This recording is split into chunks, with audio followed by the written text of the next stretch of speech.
Hey, good morning YouTube. It is day 3 here on the mountain, high country deer camp. Just woke up, got dressed, and I am cooking myself up a little bit of breakfast. So I got the old pocket rocket going. Got some Starbucks instant coffee. Gonna get that rocking, and then I'll grab my bigger pan right here. And I've got some oatmeal I'm gonna be doing this morning. Got some peach oatmeal and banana and cream. Gonna mix those two up. We've got a good game plan this morning. Gonna get way high up on the spine, and I'm actually gonna work over to the left. There's another basin that we really haven't been watching, and I'm gonna get way up there before first light and watch that far basin, see if maybe something's working its way over to there's a bunch of aspens over there, and we know from last year that it was just chock full of deer and they were bedding over there a lot, but it's quite a hike. So woke up super early this morning and just gonna get some fuel in us and head out.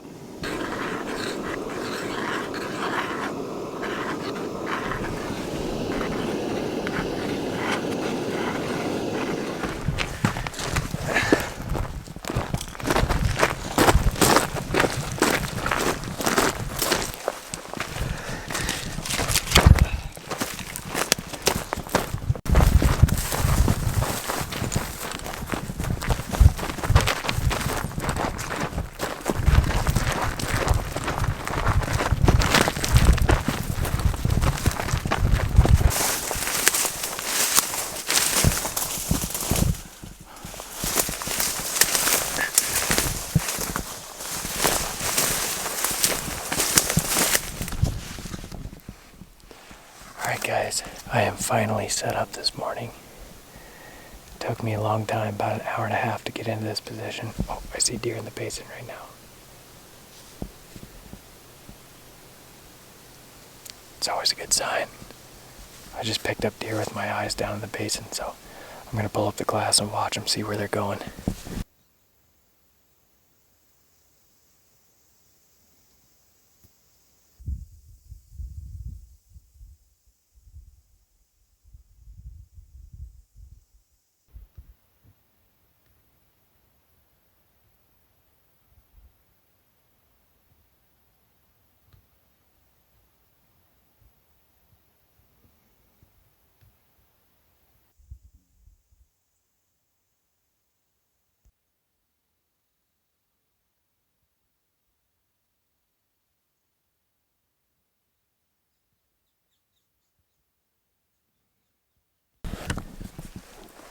Alright guys, so here's kind of what's happened.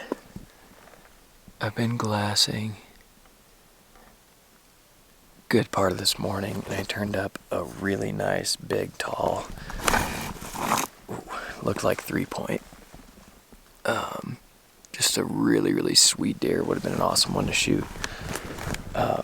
He worked his way all the way across this far basin that I hiked all the way in here to hunt, and I was just like crossed my fingers hoping he was going to bed down, but he never bedded down, and he worked his way all the way across the basin, went up over the ridge top and crossed into the next far basin.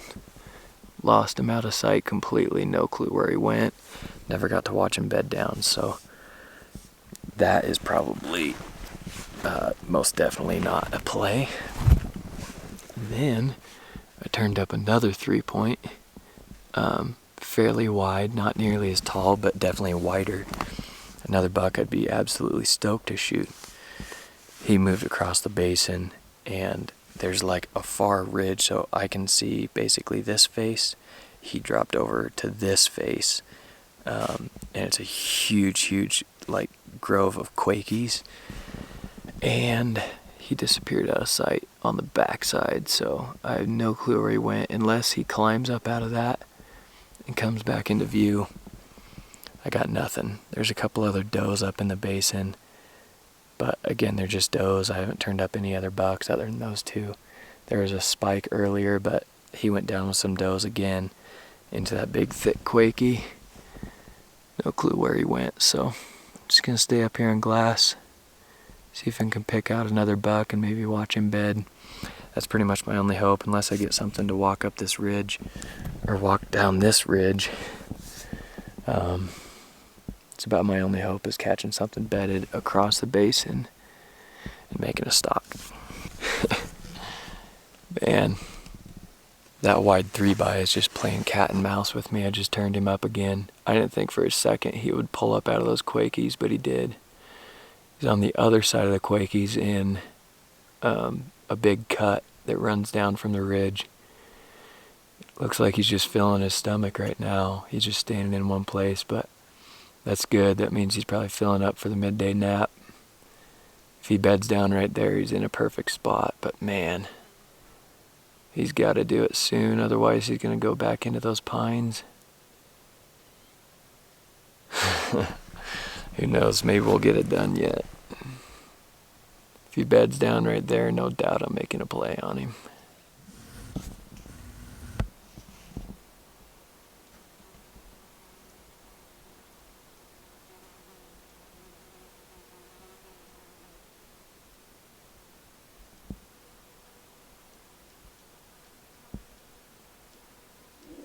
Well guys, I am getting packed up and gonna head back up to the spine, meet up with Wes. Both of those big shooter bucks moved over the far side basin to where I couldn't see them anymore. They dropped over the backside, and pretty dang hard to put a stock on when you watch them drop over the backside a couple miles away and don't see them bed. So gonna go back up to the spine, make a game plan with Wes, figure out what we're gonna do the rest of the day.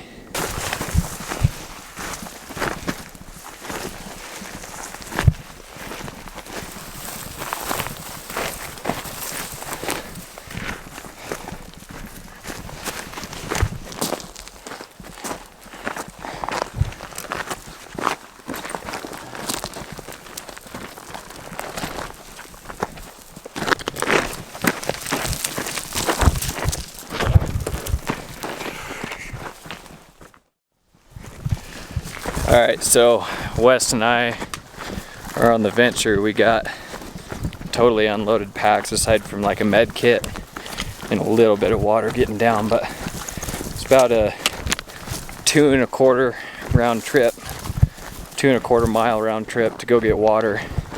But you gotta go all the way down this huge cut to get to it. So I'm trying to make time going down. And we brought every single empty water bottle we had at camp. Mine, Wes's, Eric's, and then any extra water bottles we had around. So it'll be a heavy pack coming back up, but we'll have nice, clean, cold, fresh mountain water, which is what we need. We were running out. We were all down to about a half an Nalgene, and that's not enough to cook with and drink throughout the day for the rest of the day. So made the decision to bomb down and get the water run. You hear that? That, my friends, is water. Yeah. Look at that. Whoa, my bad. Fresh water coming straight out of the mountain, dude. Yeah. Man, that's a sight for sore eyes.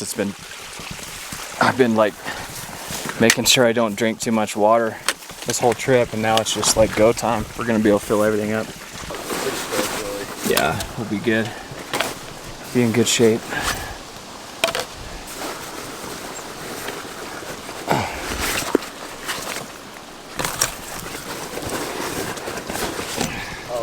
Check the time for this.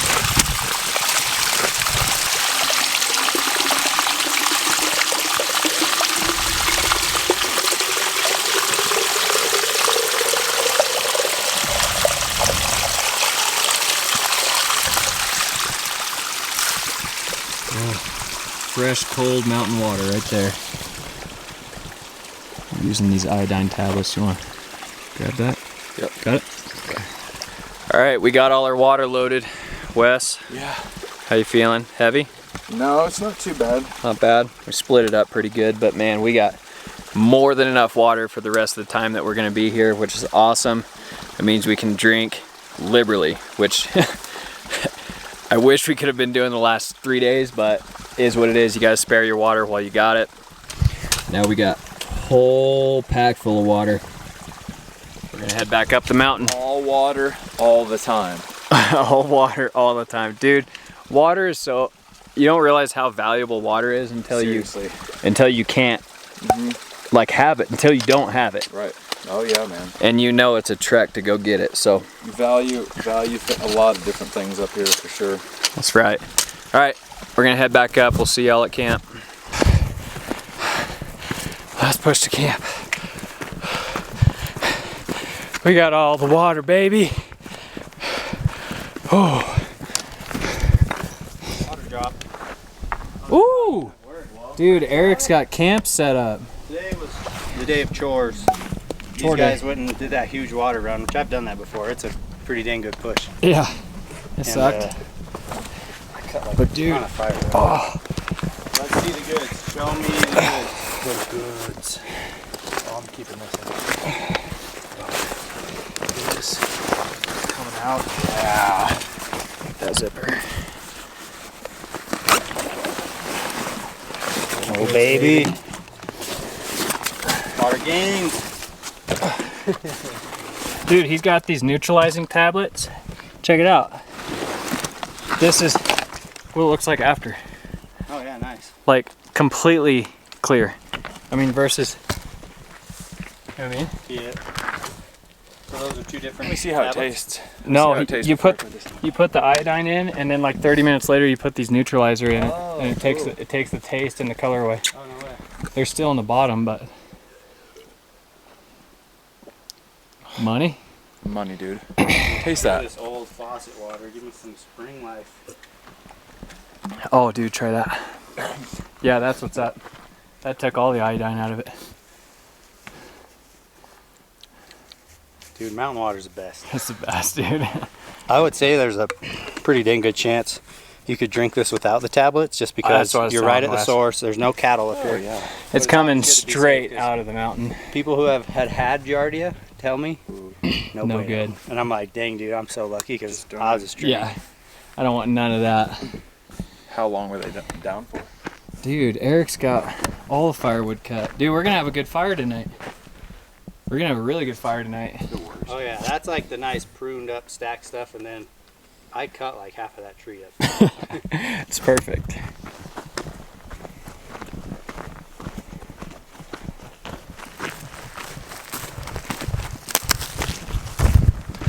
All right, y'all. Heading up. I'm gonna take that spine up and try to find a spot to sit for the evening hunt.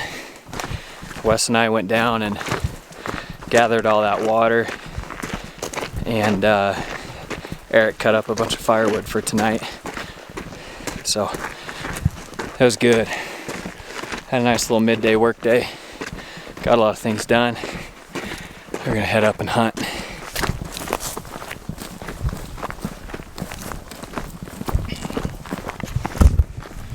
While we're headed down, I'm gonna head up high on the spine again. Eric is moving down to where he saw that bull last night. Hopefully he kind of comes out in that same little meadow. If not, Eric just wants to get in the zone, see if he can hear a bull raking or tickling horns or something like that. Maybe even catch a bugle. They're kind of starting to get into that time frame. You might hear something rip off, but he's gonna get down in the zone. I'm gonna go get in the zone. Wes is already in the zone. Crossing our fingers, hoping something happens tonight.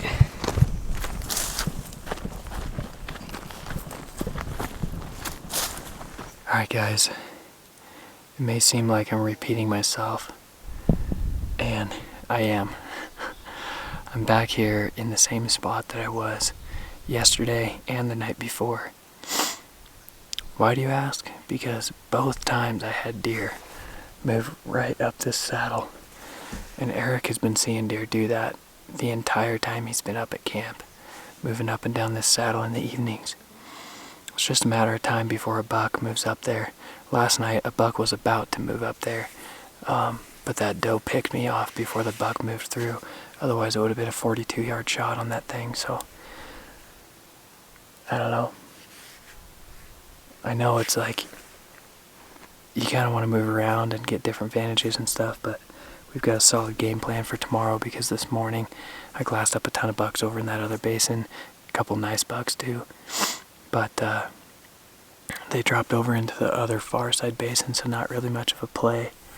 So we decided to leave them alone, let them come back into the basin that they were in this morning, and go make a play on them tomorrow morning. We're going to get up at like 4 a.m. and start hiking, try to get way up into that basin and try to cut them off before they do what they did this morning. So, but where we're at right now, it's just a good spot for an evening glass. It's a great spot for sitting because I've got 2 different transitions, and honestly it's just a matter of time before a buck comes cruising up over this side and I can get a shot. So that's what I'm doing tonight. Wes is back down at the shooting tree where he was last night, and Eric bombed down over to where he calls Middle Ridge, and he saw a real nice bull elk, 6-point bull elk there. He was up glassing last night, and he's got an elk tag for this unit, so he's down there. Hopefully he can get on that bull, and hopefully we can get on a couple bucks up here. We'll see.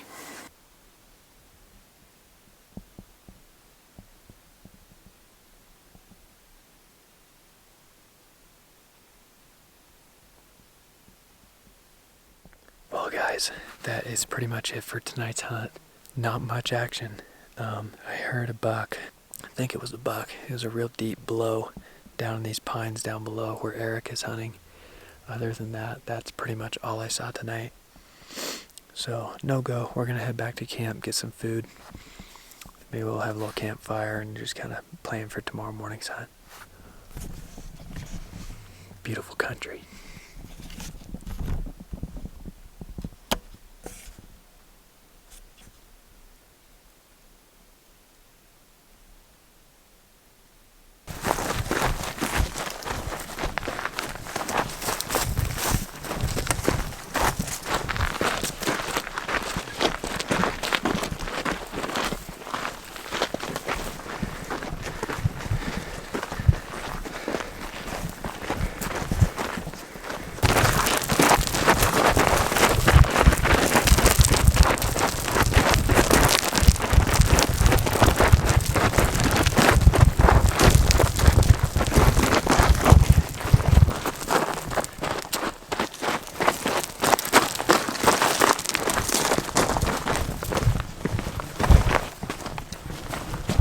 Well guys, that is it for today's video. I am just getting settled into my tent now, getting ready for bed. We got back to camp, ate some food, sat around the fire. Tomorrow morning, Eric will be going up the glassing point. Wes and I are waking up about 4 a.m. and we're gonna bomb way down into that basin where I saw that really nice buck this morning. So we're gonna try to get up there way before first light and be able to cut those deer off as they're kind of feeding away. That one big tall 3-point, he's kind of done that twice now, so if he holds that same program, we should be in good shape.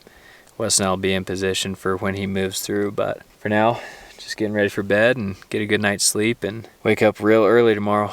It's gonna come fast, but guys, appreciate y'all watching. If you enjoyed this video, remember to smash that I can't talk right now.